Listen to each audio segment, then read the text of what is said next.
This channel does not promote any violent, harmful, or illegal activities. All content provided by this channel is meant for an educational purpose only. অষ্টম শ্রেণীর পড়ুয়ারা অ আ ক খ শিখছে। ব্ল্যাকবোর্ডে লিখে লিখে ক্লাস 8-এর পড়ুয়াদের স্বরবর্ণ ব্যঞ্জনবর্ণ শেখাচ্ছেন শিক্ষক। ক্লাস 8-এ পড়া ছাত্রছাত্রীদের অক্ষরজ্ঞানই নেই। আজব ছবি ওল্ড মালদার শাহপুরের এক স্কুলে। কি শিখছিলে তোমরা এখন? ব্যাকরণ। ব্যাকরণ কি কি? ব্যঞ্জনবর্ণ স্বরবর্ণ। হ্যাঁ, ব্যঞ্জনবর্ণ স্বরবর্ণ। স্বরবর্ণ ব্যঞ্জন। স্বরবর্ণে কি শিখলে? কি পড়ছিলে? অ আ। মানে শিখছিলে? হ্যাঁ। আর কি? ক খ। ক খ। তো অ আ কোন ক্লাসে পড়েছো? খাতায় কলমে যদিও পড়ুয়ার সংখ্যা জনা 30, কিন্তু আসে মাত্র 7 জন। শিক্ষকের সংখ্যা 5, কোনো ক্লার্ক নেই, গ্রুপ ডি কর্মীও নেই। দরজা খোলা, ঘন্টা বাজানো সবই করেন শিক্ষকরা। আর শুধু তাই নয়, স্কুল বাঁচিয়ে রাখতে সকাল সন্ধে গ্রামে গ্রামে ঘোরেন শিক্ষকরা। ক্লাস 7-8-এর ছাত্রছাত্রীকে অ আ শেখাতে? হ্যাঁ, শেখাতে হচ্ছে নাম ধাম শেখাতে হচ্ছে, অনেক কিছু শেখাতে হচ্ছে, কিন্তু শিখিয়েও তো আমরা শেখাতে পারছি না অতটা করতে, কারণ মাথায় নিতে পারছে না সব, এতটা হয়ে এসছে, এদের বেসিক ইটাই নাই। দায়টা কার? এটার জন্য কেন ক্লাস 8-এর বাচ্চাকে অ আ শেখাতে হবে? এখন অ আ শেখাতে হবে, গার্জিয়ানরা 1 নম্বর একটা দায়ী আছে, সরকারি পদক্ষেপেরও কত কিছু ভুল আছে, কারণ এই যে পাস ফেল নেই, পাস ফেল না থাকাতে এরা পড়াশোনার আগ্রহটা হারিয়ে ফেলছে।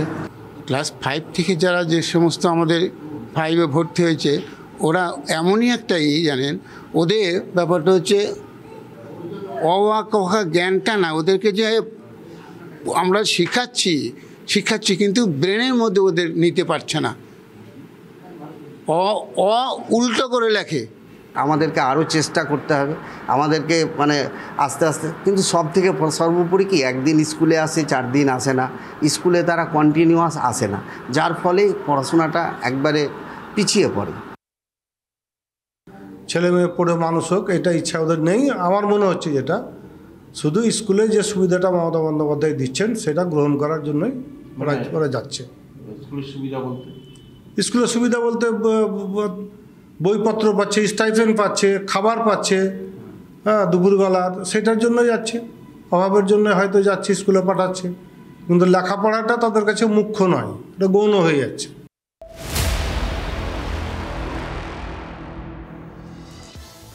আর শুধু এবছরই নয়, বিদ্যাসাগর বিশ্ববিদ্যালয়ের ইতিহাস পরীক্ষার প্রশ্নপত্রে আগেও বিপ্লবীদের সন্ত্রাসবাদী আখ্যা দেওয়া হয়েছিল।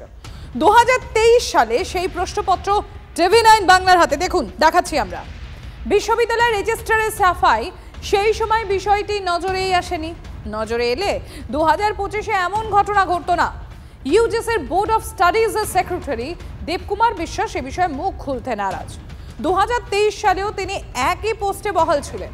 আর এই ঘটনা নিয়ে সরব এসএফআই, সচেতনভাবে ভুল করা হয়েছে, ইতিহাস ভুলিয়ে দেওয়ার চেষ্টা বলেও দাবি এসএফআই।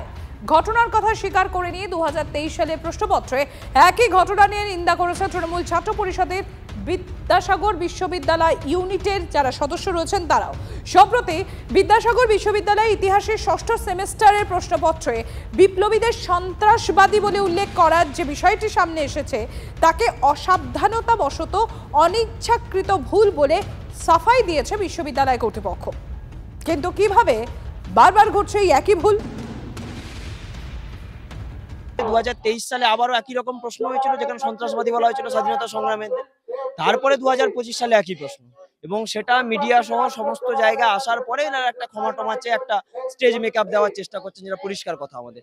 তো আসলে আমরা যেটা বুঝতে পারছি, সব কিছুর মাধ্যমে মেদিনীপুরের মাটিতে স্বাধীনতা সংগ্রামীদের যে ঐতিহ্য, ছাত্রদের স্বাধীনতা সংগ্রামে বেঙ্গল ভলেন্টিয়ার্সের ক্যাডার হয়ে জীবন মৃত্যুকে পায়ের ভিত্ত করে তাদের স্বাধীনতা সংগ্রামের জন্য লড়াই করার যে ঐতিহ্য, সেই ঐতিহ্যটাকে ভুলানোর চেষ্টা করা হচ্ছে। 2023 সালেরও কোশ্চেনটা আমরা দেখেছি যে একই ভুল হয়েছিল এবং বিপ্লবীদের সন্ত্রাসবাদী উল্লেখ করাটা তো আমরা কোনোভাবেই মানতে পারছি না, কারণ বিপ্লবীদের আমাদের দেশের প্রতি অনেক অবদান আছে। সেই অবদান আমরা কিছুতেই অস্বীকার করতে পারি না। ওনাদেরকে অপমান মানে আমাদের প্রত্যেকটা সমাজবদ্ধ জীবকে অপমান করা, এটা আমি মনে করি। আর এই ভুল যাতে না হয় সেই বিষয়ে লক্ষ্য রাখা।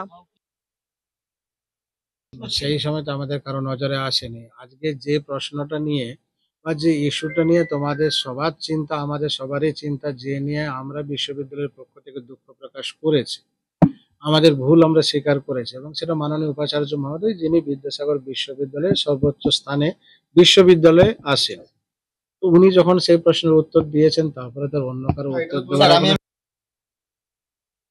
এটা যা বলা বক্তব্য অনারেবল ভাইস চ্যান্সেলর যা বলেছে, সেটা আমি কি হয়েছে না হয়েছে এখন আপনাদের সঙ্গে এটা আমার কাছে যা আসবে সেটা আমি দেখব। সেটা আমরা যখন এটা বিশ্ববিদ্যালয়ের আভ্যন্তরীণ ব্যাপার, তো বিশ্ববিদ্যালয়ে যেরকম যা নির্দেশ দেবেন অনারেবল ভাইস চ্যান্সেলর সেই অনুযায়ী। না, সেটা অনারেবল ভাইস চ্যান্সেলর যা ব্রিফিং করেছেন তার বাইরে আমার কিছু বলেন। যত কাণ্ড বিদ্যাসাগর বিশ্ববিদ্যালয়, প্রশ্নপত্রে বিপ্লবীদের সন্ত্রাসবাদী বলার পর এবার সিলেবাসের বাইরে প্রশ্ন, যার জেরে বাতিলই হয়ে গেল পরীক্ষা। আর এই গোটাটায় পরীক্ষার পর নোটিশ দিয়ে জানালো বিদ্যাসাগর বিশ্ববিদ্যালয় কর্তৃপক্ষ। আর স্নাতকে ষষ্ঠ সেমিস্টারে পলিটিক্যাল সায়েন্সের পরীক্ষা হয়, দুপুর 1টায় শেষ হয় পরীক্ষা। অভিযোগ, সিলেবাসের বাইরে থেকে প্রশ্ন করা হয়েছে সেই পরীক্ষা, আর পরীক্ষা শেষের পর সেটিকে বাতিলের নির্দেশ দেয় বিশ্ববিদ্যালয় কর্তৃপক্ষ। প্রসঙ্গত, এবছরই বিদ্যাসাগর বিশ্ববিদ্যালয় ইতিহাসের ষষ্ঠ সেমিস্টারের প্রশ্নপত্রে বিপ্লবীদের সন্ত্রাসবাদী বলে উল্লেখ করা হয়েছিল।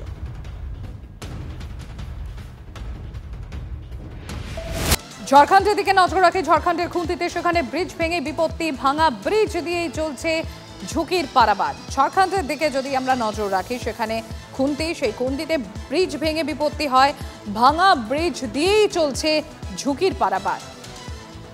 আপনাদের সেই ছবি আমরা তুলে ধরবো, তবে আপনাদের জানাই ঝাড়খণ্ডের খুন্তি, দেখুন সেই ব্রিজের ছবি দেখাচ্ছি আপনাদের।